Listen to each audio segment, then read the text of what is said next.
سر یہ اسی وجہ سے آپ ان کو شرافت سے نکالتے ہیں. میرے ہاں میں ادھر میرے ارد گرد جو لوگوں سے کوئی سننے میں آیا، بات آئی ہے، ڈسکس ہوئی ہے، تو وہ تو معاذ اللہ، یعنی کہ وہ واقعہ جو ہوا جس میں آپ کا وہ ہار گم ہو گیا اور پیچھے رہ گئے، اور وہ تو ان کی قسمت پر بھی حرف اٹھاتے ہیں. عصمت نہیں ہے میں نے وہ مولانا اسحاق وہ صاحب کے ایک بیان میں سن عصمت نہیں ہے بھائی.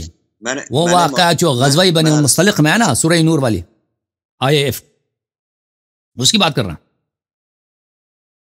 میں تھوڑا فریم جی کر بسم لوں اللہ سوال کو نا. بسم اللہ بسم اللہ. مولانا اسحاق صاحب نے کہا تھا کہ کسی نے اعتراض کیا کہ شیعہ جو ہے نا حضرت عائشہ صدیقہ کے اوپر وہ اس طرح کے یعنی بہتان یا دیگر کرتے ہیں، تو مولانا نے کہا میرا جہاں تک مطالعہ ہے، میں اہل تشیع کی جتنی بھی کتب پڑھی ہیں مولانا اسحاق، وہ کسی پیغمبر اور کسی نبی کی مشرک تو کافر تو ہو سکتی ہے زوج، لیکن وہ بد کردار نہیں ہو سکتی.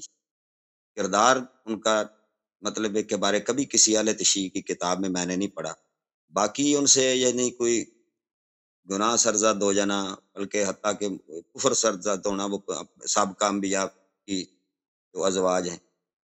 تو آپ کا خصوصاً حضرت عائشہ صدیقہ کے بارے میں جو کردار کے بارے میں کیا نقطہ نظر ہے، کیا کہتے ہیں؟ دیکھیں وہ جو واقعہ آپ جو کہنا IAF کا ہے نا، وہ واقع اف کا ہے، سورہ نور میں ہے. وہ سنہ 5 ہجری کا واقعہ ہے غزوہ بنی مصطلق کا.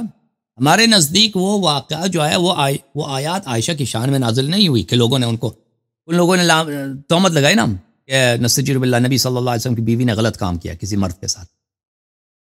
تو ہمارے نزد اور اللہ تعالیٰ نے کہہ دیا کہ یہ تہمت ہے، یہ بہتان ہے، اور ان پہ حد لگنا چاہیے جنہوں نے یہ بہتان لگایا. تو یہ ان کے عائشہ کے متعلق نہیں، یہ ماریہ قبطیہ کے لیے، ماریہ قبطیہ پہ یہ بہتان لگاتا کہ ماریہ قبطیہ رضی اللہ تعالیٰ عنہ کے ہاں بیٹا پیدا ہوا ہے، لوگ ان سے حسادت کرنے لگے، ان کے بہتان لگا کہ بیٹا پیغمبر کا نہیں ہے. اور اس کی بات بڑی لمبی ہے، تفصیل ہے. اچھا ہم اس واقعے کے متعلق سمجھتے ہیں.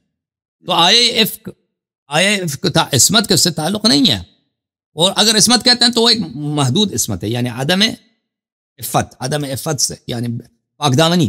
وہی اس طرح نہیں کہ اس عصمت جو ہم کہتے ہیں نا گناہوں سے مبرہ ہو، اس سے عصمت مراد نہیں ہوتا، یعنی یہ خاص گناہ سرزد نہیں ہوئی. ہاں یہ ہمارے قبطیہ سے ہوتی ہے.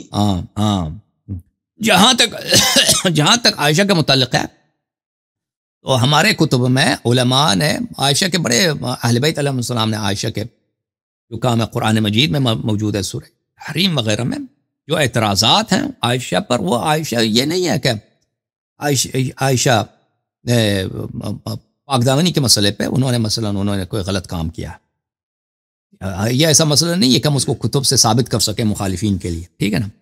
تو ان کے جو کام ہے، مثلا انہوں نے اہل بیت علیہ السلام سے دشمنی کرنا، پیغمبر صلی اللہ علیہ وسلم کو اذیت کرنا، سورہ تحریم میں ان کی مذمت، اللہ نے آیات نازل کی ہیں، امیر المؤمنین علیہ السلام کے خلاف جنگ لڑنا، لوگوں کو بھڑکانا کہ جہاد کرو، یہ باتیں ہیں، اور ہم یہ باتیں ان کے متعین میں. البتہ ابھی آج کے دور میں کچھ شیعہ ہیں، کچھ جاہل شیعہ ہیں مختلف ویب سائٹس پر، وہ یہی اسی بات کو آگے بڑھاتے ہیں کہ کہتے ہیں کہ عائشہ نے غلط کام کیا.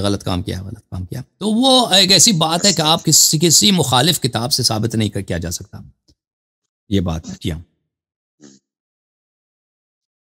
بس حضرت ایک آخری سوال کرتے ہیں، پھر اجازت لیتے ہیں. اللہ تعالیٰ جی سر، بسم اللہ بسم اللہ. مدرسے تو تندرستی دے اور سلامت رکھے. یہ بھی مولانا اسحاق صاحب سے ہی کسی اس نے سوال اٹھایا تھا کہ جو ہمیں اس امت محمدی صلی اللہ تعالی علیہ وسلم کو خیر امت کا لقب ہے اور مطلب افضلیت ہے تمام امتوں پہ. ایک بات تو پہلی امتوں میں جو غیر نبی ہوتا تھا ان سے بھی فرشتے کلام کرتے تھے، یا ان کا مرتبہ تھا، یا ان کے ساتھ گفتگو ہوئی ہے. آپ کی تو نظر میں آ گیا ہوگا، اشارہ کافی قرآن پاک کی سے بھی احادیث کی روشنی میں غیر نبی محدث ہوتے تھے. تو کیا اس امت میں ائمہ اطہار کے علاوہ کوئی محدث بھی ہو سکتا ہے؟ اور ہمارے ہاں تو اہل سنت میں حضرت عمر فاروق کے بارے میں ہے کہ وہ ممبر پہ بیٹھے تھے تو یا ساری الجبل انہوں نے دیکھ لیا اور منکشف ہو گیا، ان پر ہو گیا اس طرح. تو اس پر میں ہمارے یہاں اہل سنت کے اندر اور اہل حدیث جو ہے نا وہ منکر ہیں زیادہ تر اس کے.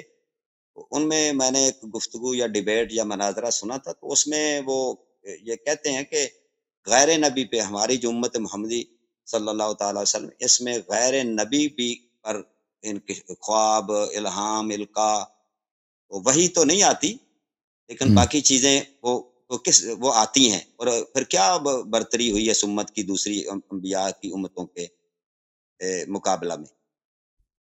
تو یہ میرا آخری ہی سوال ہے. اور اگر جی دیکھیں یہاں پہ دو باتیں. جی سر. اچھا جی آپ فرمائیں. دیکھیں یہ اس میں بعد میں دیکھیں محدث اس معنی میں کہ ملائکہ سے ملاقات ہو، ٹھیک ہے نا. یہ تو خواب تو سب کو نظر آتا ہے، اور اس میں سچے خواب مومنین کو نظر آتے ہیں، اس میں شک ہی نہیں ہے کہ سچے خواب. بلکہ قرآن مجید میں ہے کہ وہ فرعون تھا جو حضرت یوسف علیہ السلام کے زمانے میں تھا نا، اس نے خواب میں دیکھا کہ سات جو ہیں گائیں ہیں وہ کھا لیتے ہیں، 7 موٹے گائیں ہیں، 7 پتلے گایوں کو یا بالعکس کھا لیتے ہیں. حضرت یوسف علیہ السلام نے اس کے خواب کا تعویل کیا تھا اور بہت صحیح سے تعویل فرمایا، اور اسی طرح واقع پیش بھی آیا. تو خواب تو کافر کو بھی نظر آتا ہے، خواب کا تو کوئی بات مومنین کو نظر آتا ہے، سچے خواب اچھے خواب نظر آتے ہیں مومنین کو. لیکن بات یہ ہے، اور الہام بھی تو ہوتا ہے، انسان کے دل میں خیال پڑتا ہے اور وہ صحیح نکل آ جاتا ہے. یہ بات کہ کیا ملائکہ سے غیر معصومین علیہ السلام کی ملاقات ہوتی ہے اس دنیا میں نے ابھی میرے ذہن میں نہیں ہے، ٹھیک ہے نا. اس دنیا ملائکہ جو ملائکہ ان سے گفتگو کرے، خطاب کرے، ابھی میرے ذہن میں نہیں ہے. اس طرح ہو سکتا ہے ہو، ابھی میں نے اس کے متعلق کبھی سوچا نہیں ہے اس کے متعلق. اچھا ایک کتاب ہے شاہ ولی اللہ کی، بڑے ہمارے ہاں اہل سنت میں ان کا بڑا مقام گنا جاتا ہے، اور اہل حدیث بھی اور دوسرے اہل سنت کے جو مکاتب ہیں ان کی کتاب، اس میں نے پڑھا تھا جو مجھے تھوڑا بہت یاد ہے، حجت اللہ البالغہ، شاید آپ کی میرے پاس ہے مطالعے میں. تو اس میں وہ ایک حدیث کی تشریح میں یہ کیا بیان کرتے ہیں کہ جو اللہ کے نیک بندے نا، تو مثلا جو اتباع کرنے والے ہیں، ائمہ اطہار کی کہہ لیں، جو بھی مطلب معصومین ہیں جن کے قرآن سننا جو دین ہے اللہ رب العزت نے بھیجا ہے، تو ان کی اتنی مطلب درجات یا ان کے ارواح جو ہوتے ہیں وہ بلند ہو جاتے ہیں کہ عرش کے نیچے جو معلق فرشتے ہیں نا، کسی حدیث ہے ہماری بخاری وغیرہ میں، اس کے حوالے سے بات ہے، شاید آپ میرے تو اب حوالہ نہیں ہے، اگر کہیں گے تو کسی نیکسٹ. وہ ان کے ہاتھ یعنی چلے جاتے ہیں، ان کی ارواح کا یعنی کنیکٹ بن جاتا ہے، اور وہاں سے اللہ تعالیٰ کچھ غیب سے بھی ان کو القاء کر دیتے ہیں یا ان کو پیشن گوئیاں کر دیتے ہیں جو کہ سچ ثابت ہوتے ہیں. تو یہ اس میں انہوں نے لکھا ہے ایک حدیث، خواب کی بات ہو رہی نا، خواب کی بات، ایسی بات خواب کی بات کر رہے ہیں. جی ائمہ اطہار کے ساتھ تو یہ جیسے آپ کہتے ہیں، وہ تو میں نے آپ کی گفتگو سنی ہوئی ہے کہ ائمہ اطہار کو تو وہ اللہ ہدایت کے لیے رہنمائی کرتے ہیں، وہ تو آپ اس کے جی بالکل. ائمہ اطہار علیہ السلام کی ملائکہ سے ملاقات ہوتی ہے، ملائکہ ان سے گفتگو کرتی ہے، اور قرآن مجید میں حضرت مریم علیہ السلام سے ملائکہ نے بات کی ہے، حضرت سارہ سے بات کی ہے، حضرت ابراہیم علیہ السلام کی زوجہ سے، اور حضرت ام موسیٰ سے بات کیا. تو یہ سب غیر انبیاء تھے. تو یہ اس سے ختم نبوت پہ کوئی دھچکا نہیں پڑتا. لیکن آپ کا سوال یہ تھا کہ ملائکہ سے بات کرنا غیر اہل بیت علیہ السلام کے لیے بیداری میں، یہ میں نے ابھی میرے ذہن میں کچھ نہیں آ رہا کہ اس کے میں تصدیق یا رد کروں. ٹھیک ہے نا. اللہ آپ کو جزائے خیر دے. اللہ تعالیٰ. Thank you sir, thank you.